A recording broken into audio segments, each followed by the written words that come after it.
Destination de rêve par excellence, les 5 archipels de la Polynésie française sont dispersés au cœur de l'immense océan Pacifique Sud, dans un espace aussi vaste que l'Europe. Parmi ces archipels lointains, celui des Australes s'étire en arc de cercle à 1 millier de kilomètres au sud de la capitale du territoire, Tahiti.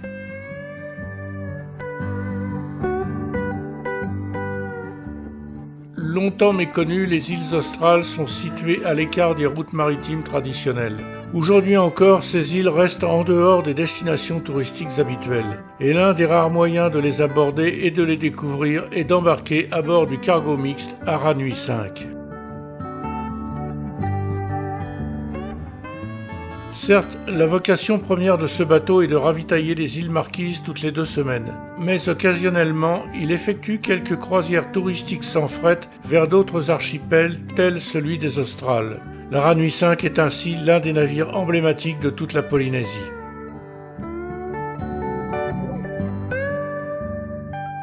Après avoir accueilli tous ses passagers, l'Aranui se déhale du quai de Papeete et quitte le port à petite vitesse en longeant le rivage de près avant d'emprunter la passe de sortie du lagon. Et depuis les ponts extérieurs, le point de vue sur la ville étagée au flanc des collines est du plus bel effet.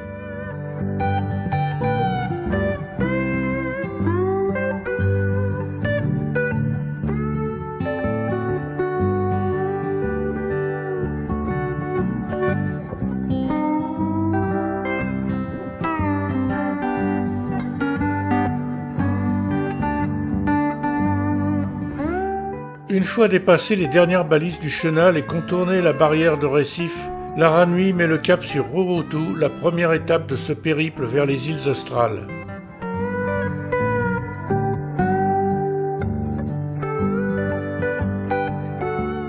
Vu de l'arrière, Tahiti s'éloigne progressivement, puis c'est au tour de Moorea de disparaître lentement dans le sillage. Le bateau se retrouve seul, face au large, cap au sud.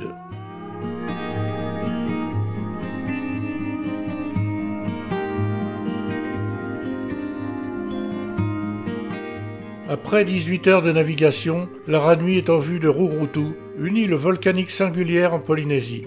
Bien que protégée par un récif frangeant, elle ne possède pas de véritable lagon, mais est surtout bordée de hautes falaises de calcaire, truffées de profondes grottes où vivaient autrefois les insulaires.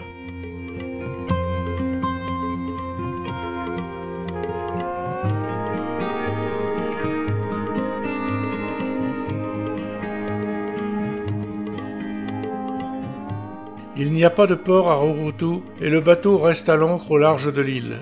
Les débarquements se font à l'aide de 2 barges dont la simplicité de conception résiste au temps sans faiblir. Leur rusticité a depuis longtemps fait ses preuves face à toutes les conditions de mer et aux chocs provoqués par la forte houle le long des parois du bateau ou des quais. Indestructibles.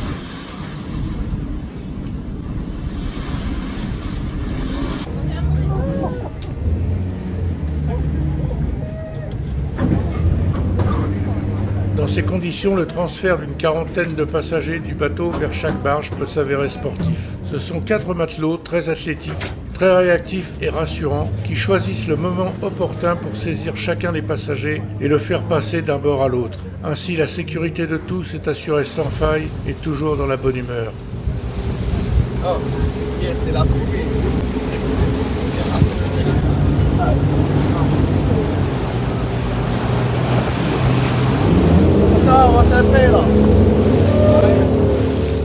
Dans des îles aussi lointaines, l'arrivée de nouveaux visiteurs est un événement local important auquel chaque habitant tient à participer à sa manière.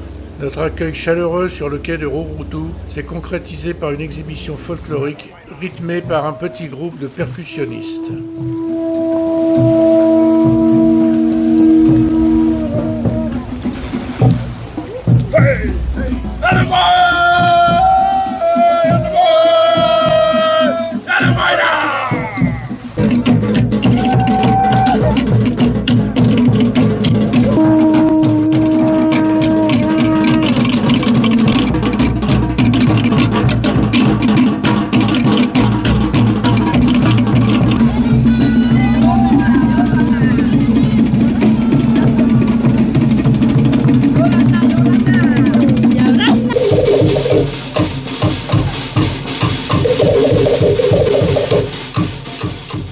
Après la remise du traditionnel collier de fleurs, il est proposé aux passagers un spectacle où alternent danse et tambour et même une démonstration du sport typique de Rurutu, le lever d'une pierre de 125 kg sous les yeux ébahis des passagers de la Ranui. La préservation et la transmission des coutumes sont des notions essentielles propres à chaque île et de tels spectacles permettent d'affirmer aux visiteurs toute la richesse de la culture locale.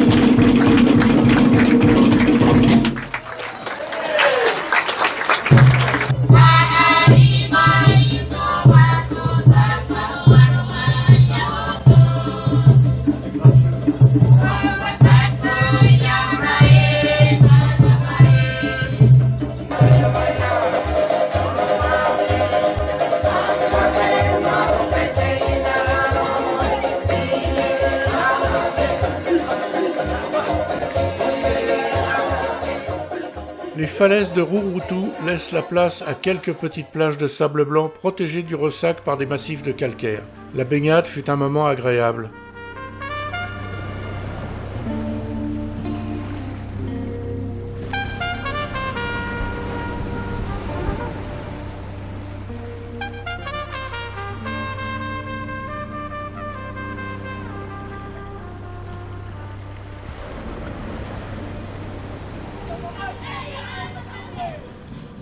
Les nombreuses grottes de l'île deviennent un vaste décor en 3D pour une autre exhibition donnée par les plus jeunes qui sont déjà prêts à assurer la préservation des traditions.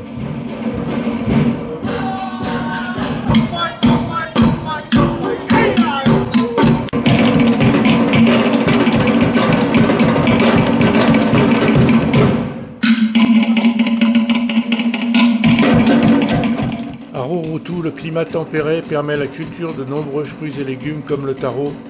Ce gros tubercule, dont il faut attendrir et malaxer les fibres, est utilisé dans la longue préparation d'une sorte de bouillie que l'on parfume avec des bananes.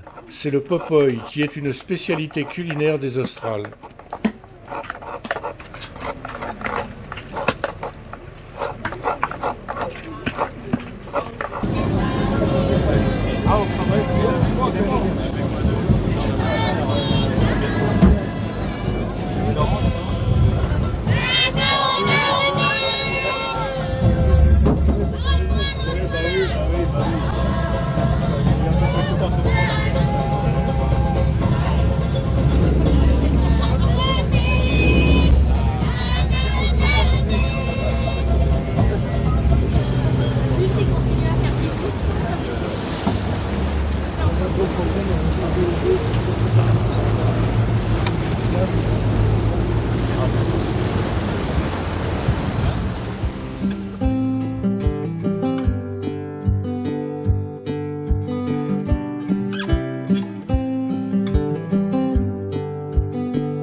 Au cours de la nuit, le bateau a rejoint l'île de Rimatara toute proche. Et hasard du calendrier, l'escale de la Ranui correspond à la dernière journée du Festival des îles Australes, un événement exceptionnel qui a lieu tous les 4 ans à tour de rôle dans chacune des îles.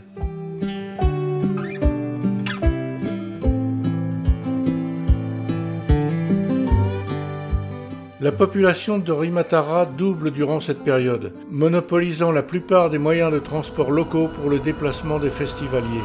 Aussi, la Ranui a-t-il chargé 3 minibus dans ses cales pour le service des passagers à terre. Rien n'est impossible pour les ingénieux matelots du navire.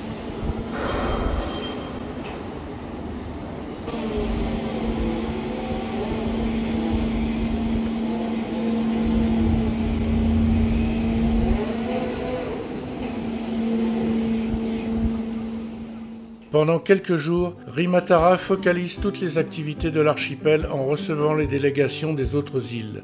L'objectif est de se rassembler pour renforcer les liens entre les habitants dans une ambiance conviviale, mais aussi de transmettre les savoirs et savoir-faire entre générations pour que perdurent la culture et les traditions ancestrales.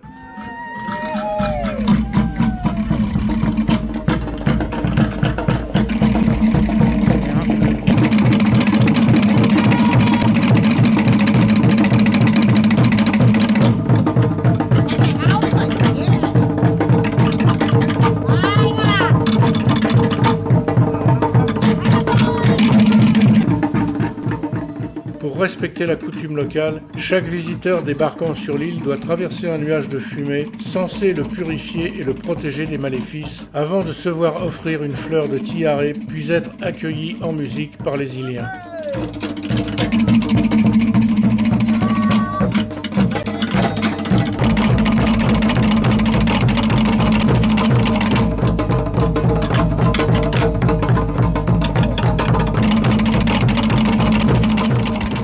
Une agréable balade à pied, rythmée par le bruit sourd du ressac, nous entraîne vers le sud de Rimatara en suivant de près une longue plage. L'île est ceinturée d'une petite barrière de corail collée au rivage qui laisse bien peu d'espace à un lagon de faible profondeur.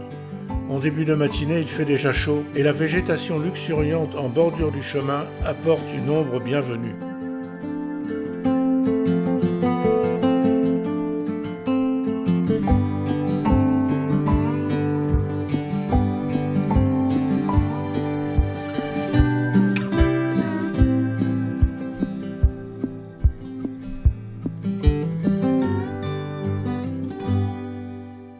Nous arrivons ainsi au hameau de Mutuara. Dans le cadre du festival, les habitants des différentes îles se sont réunis sur un vaste forum ombragé face à une jolie plage. Le festival est le prétexte officiel pour se rencontrer, se retrouver, apprendre, échanger ou vendre ses productions.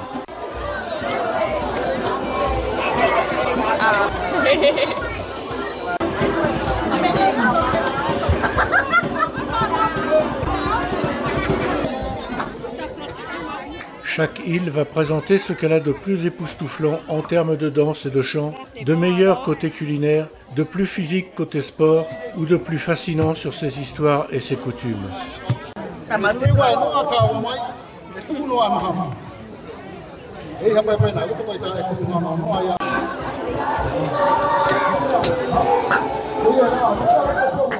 Des groupes de musiciens interviennent à tour de rôle, bien que la bonne humeur générale et les éclats de rire permanents suffisent à créer une ambiance festive et bon enfant.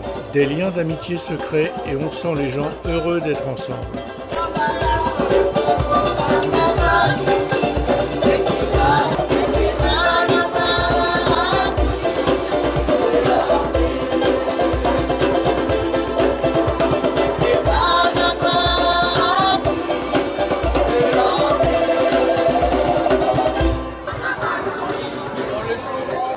Un peu à l'écart, de toutes jeunes filles apprennent les secrets du tressage des fibres de roseau, des palmes ou des feuilles de pandanus pour rivaliser plus tard avec leur maman. En effet, les femmes des Australes pratiquent collectivement l'art du tressage et de la vannerie, dont elles sont devenues des spécialistes reconnus en fabriquant des sacs, des couronnes, des éventails et autres. Mais c'est surtout dans la création de chapeaux qu'elles excellent. Entre leurs mains, ceux-ci deviennent de véritables œuvres d'orfèvrerie végétale. On est loin du simple tressage. Magnifique.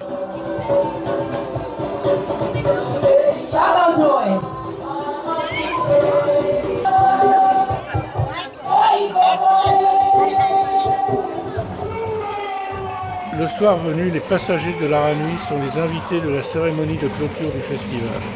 Réunis sous un vaste chapiteau, les festivaliers sont vêtus aux couleurs de leur île et attendent le début du spectacle en reprenant à l'unisson des chants à la gloire des Australes. Tous les spectateurs sont enthousiastes, l'ambiance est chaude et survoltée.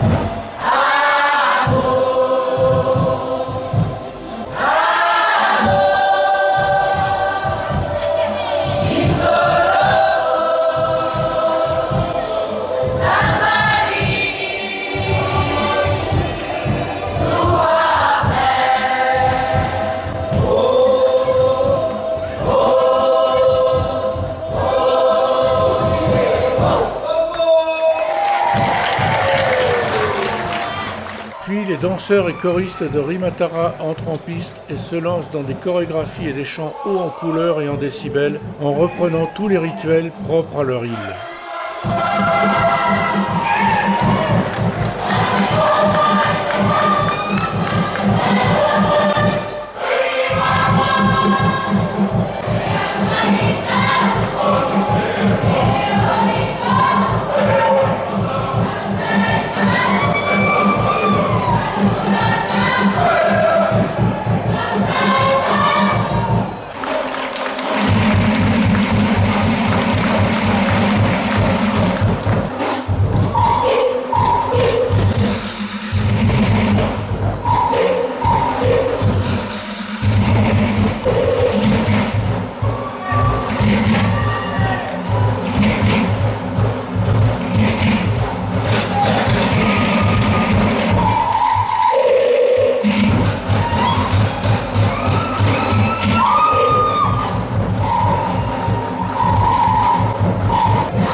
Alors que les chants puissants de Rimatara résonnent encore dans toutes les têtes, le bateau lève l'ancre et entreprend une navigation de 550 000 marins. Durant une journée, l'Aranui navigue vers le sud-est et franchit le tropique du Capricorne avant de rejoindre la lointaine île de Rapa. Le nom et la localisation de l'île incitent déjà au voyage. Rapa, c'est la dernière frontière du Pacifique Sud, la dernière sentinelle habitée de la Polynésie à plus de 1400 km de Tahiti. Rapa, que nous sommes venus découvrir aujourd'hui, est une île du bout du monde, perdue dans l'immensité du Pacifique.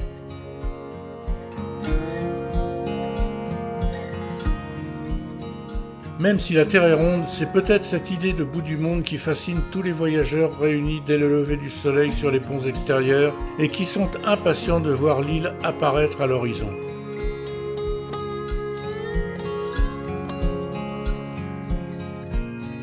Isolé et mystique, Rapa émerge lentement de l'océan. Sans aucun récif protecteur, les côtes découpées sont directement soumises aux assauts d'une houle puissante et semblent inabordables. Des pics acérés, des baies profondes et des criques cachées alternent avec les pointes rocheuses.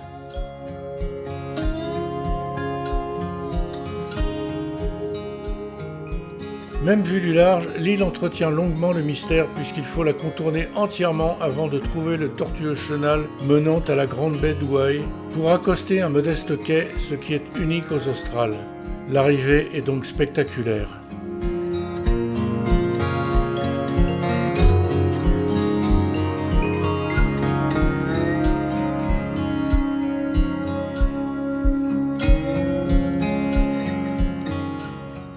Loin de tout, Rapa compte moins de 500 habitants dont la plupart ne sont pas encore revenus du festival. C'est donc un comité d'accueil restreint mais très motivé qui attend les passagers bien avant que le bateau n'ait touché le quai. Oh, c'est très sympathique. Merci beaucoup. Alors tout s'enchaîne. La remise d'un collier de fleurs, la bénédiction du pasteur, le discours du maire, les chants et danses de bienvenue par les plus jeunes. Tout cela dans une sympathique inorganisation spontanée qui crée rapidement des liens amicaux avec les visiteurs.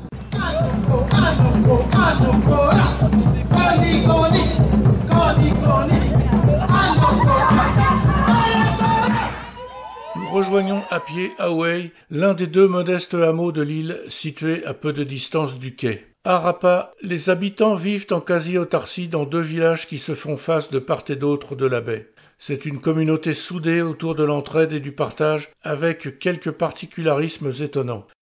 Un conseil de 7 sages fixe les usages et le maire de l'île gère le reste. Ici, la terre appartient à tout le monde et à personne à la fois. La pêche, la culture des légumes, la récolte des fruits, le troc, un service rendu et un peu de religion suffisent à vivre bien.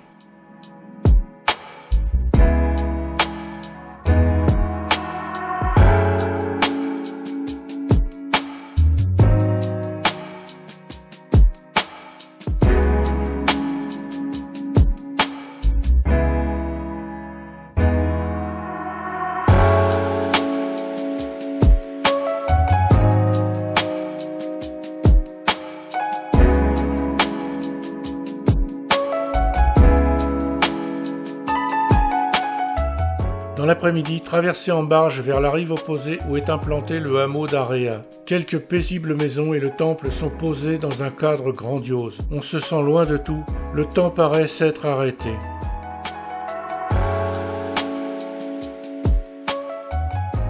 Rapa est une micro-société fidèle à ses traditions qui prend son temps pour vivre et qui craint de perdre son âme en se modernisant trop rapidement.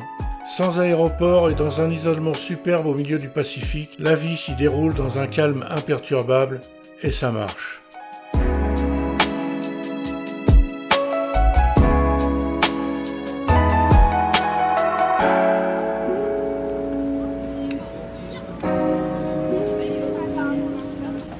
En toute fin d'après-midi, l'usage veut que les habitants se rassemblent sur le quai pour offrir des colliers de graines ou de coquillages aux croisiéristes pour les remercier de leur visite et leur souhaiter bon voyage.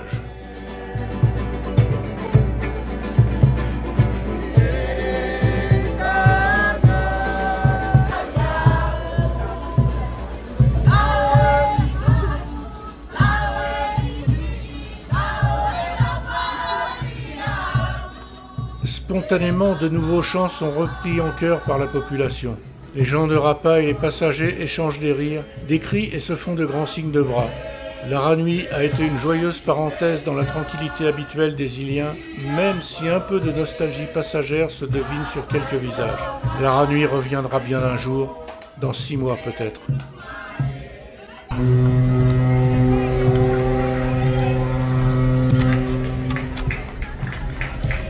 Un long coup de sirène et le bateau décolle du quai pendant que les chants redoublent d'intensité, avant de se perdre dans le vent alors que le bateau s'éloigne irrémédiablement de cette île attachante.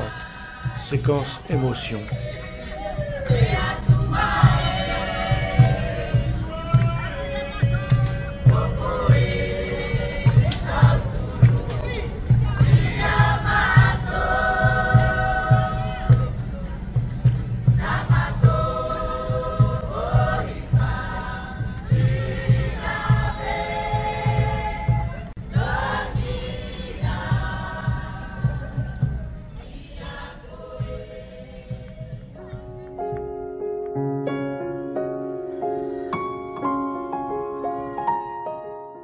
Rapa était le point le plus sud de cette croisière. La Ranui fait alors demi-tour pour rejoindre l'île de Tubuai après une journée complète de navigation.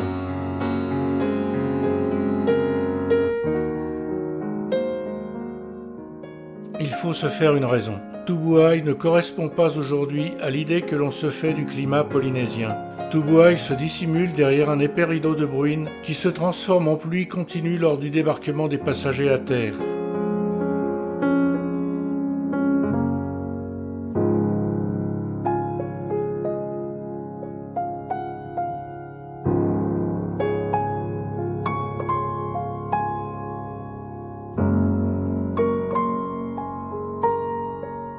Le rituel de l'accueil prévu sur le quai et l'incontournable marché artisanal sont transférés sous un chapiteau et toutes les activités extérieures sont annulées. Dommage.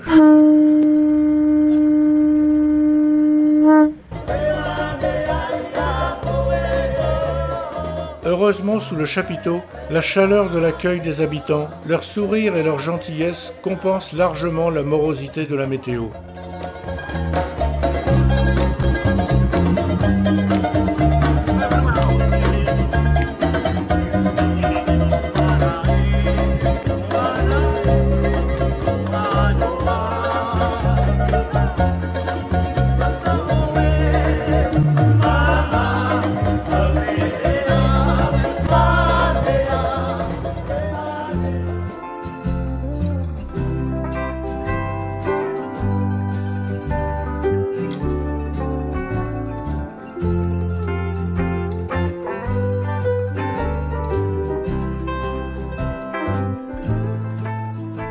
Mais il faut attendre la fin de l'après-midi pour que le ciel s'éclaircisse enfin. Trop tard. Mais au moins, depuis la barge qui les ramène à bord, les passagers peuvent bénéficier d'une vision lointaine des paysages de Tubuai.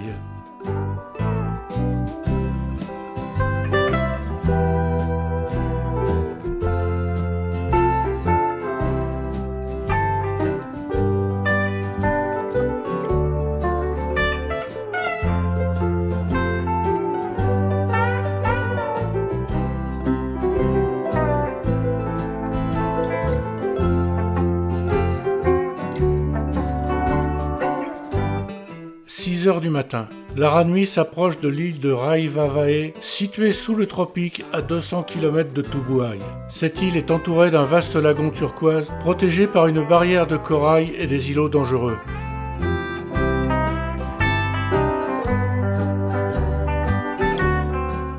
Pourtant bien balisée, la passe d'entrée dans ce lagon est impraticable pour les gros navires à cause du manque de fond. Le bateau est donc ancré à l'extérieur du récif, obligeant à un long transfert en barge avant de rejoindre le petit quai de Rairoa. Cela permet de suivre les rives verdoyantes de Raivavae de très près.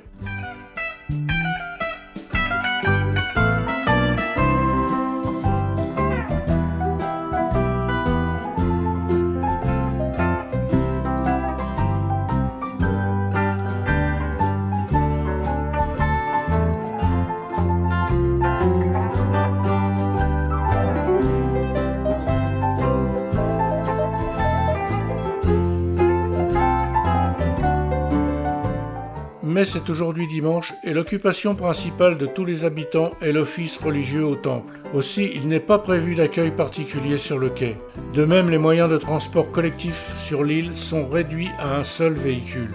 Aussi, les 3 minibus embarqués à bord reprennent du service pour offrir aux passagers un tour de l'île par la route côtière.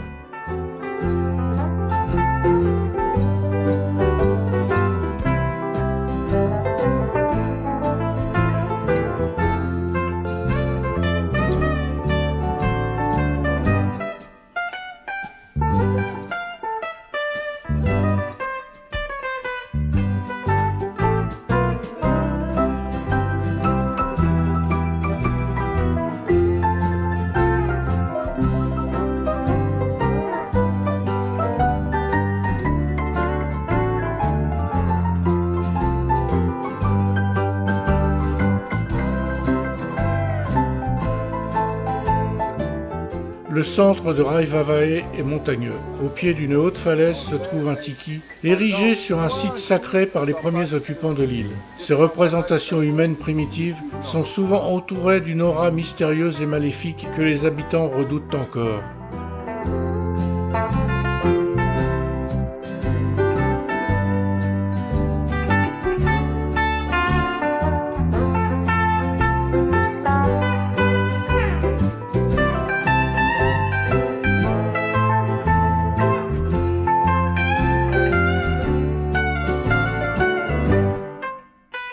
Avec son grand lagon et sa côte verdoyante, Raivavae est considérée comme l'une des plus belles îles du Pacifique.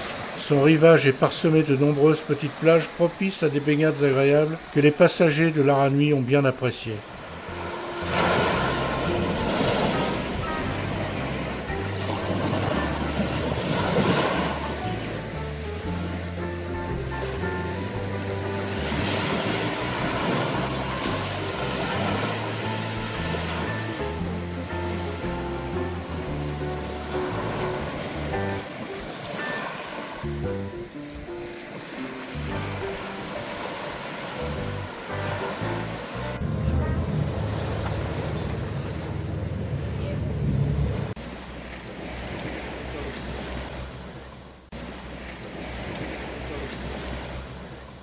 Bien que cette croisière ne soit pas encore terminée, Raivavae est la dernière île de ce périple à travers les Australes, l'archipel le plus secret de la Polynésie française. Ces 5 îles lointaines et méconnues, souvent battues par la houle et les vents d'ouest, ont su charmer les croisiéristes grâce à leurs paysages préservés, leur culture authentique et bien sûr la cordialité de leurs habitants.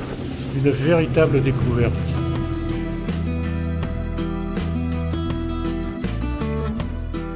La croisière continue.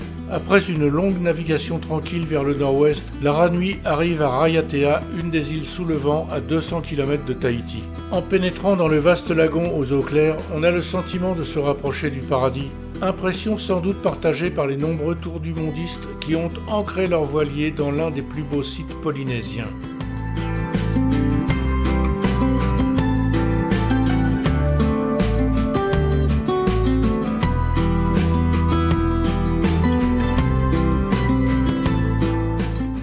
D'emblée, on se sent loin des îles australes. En superficie, Raiatea est la deuxième plus grande île de l'archipel de la Société et le second pôle urbain et commercial de Polynésie. Aussi, Raiatea offre-t-elle à ses résidents un modernisme nonchalant, loin des embouteillages de Papeete.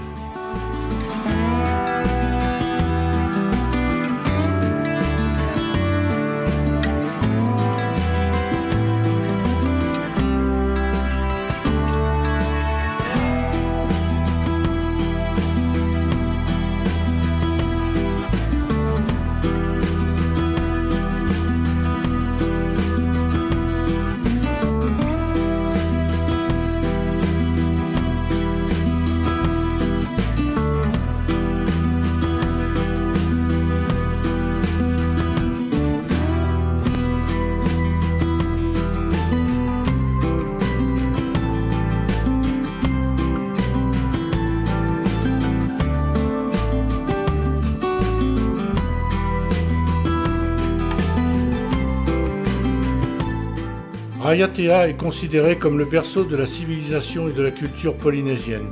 Les premiers Maoris y auraient débarqué il y a plus de 1000 ans sur d'immenses pirogues avant d'entreprendre de grandes migrations au cœur du triangle polynésien. Situé entre la terre et la mer, le site sacré de Taputa Puatea symbolisait dans les temps anciens la relation étroite entre l'homme et les éléments naturels. Ce lieu est constitué de multiples marae qui étaient des espaces sacrés, sociaux, politiques et culturels dans l'Antiquité polynésienne. Ils étaient composés de vastes dallages et de plusieurs hôtels en pierre debout. Ce riche complexe historique est maintenant inscrit et protégé par l'UNESCO.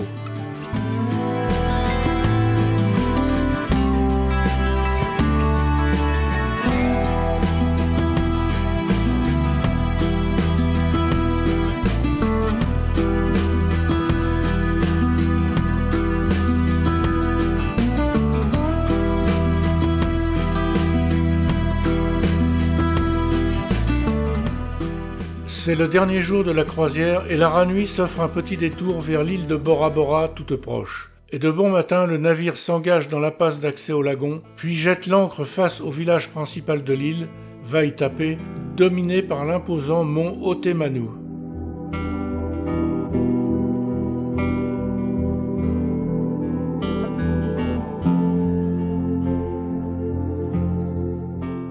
Bora Bora, cette légende du Pacifique, dont le seul nom résonne comme un mythe, draine tous les fantasmes paradisiaques de chacun. Sa renommée mondiale en a évidemment fait l'île la plus visitée de Polynésie.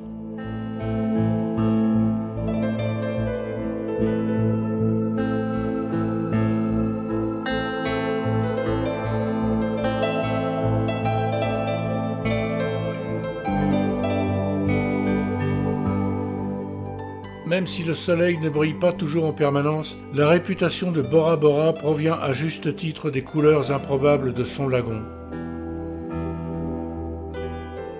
L'endroit incite à la détente et aux baignades prolongées dans une eau limpide. On devient les acteurs de la carte postale.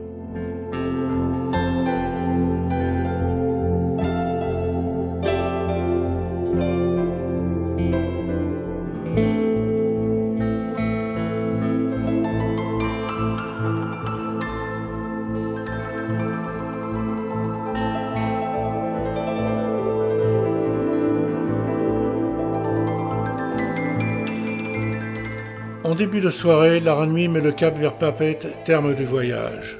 Et pour le dîner de leur revoir, tous les guides et le staff hôtelier offrent une sérénade inédite aux passagers avant le repas. Une façon sympathique de clore ce périple magnifique et inédit qui a emmené les croisiéristes vers les îles les moins fréquentées de la Polynésie française.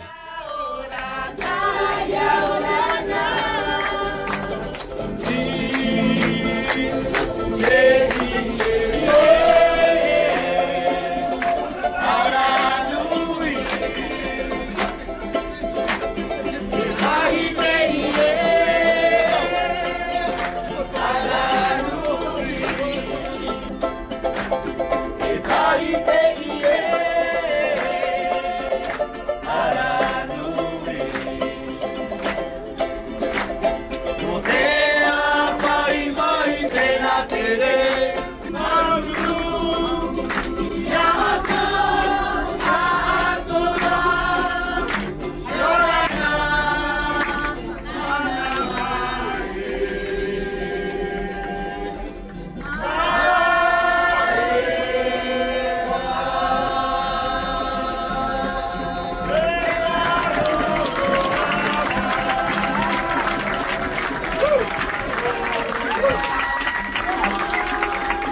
lendemain matin, le profil de Tahiti apparaît au lever du jour, mettant un point final à ce voyage inoubliable.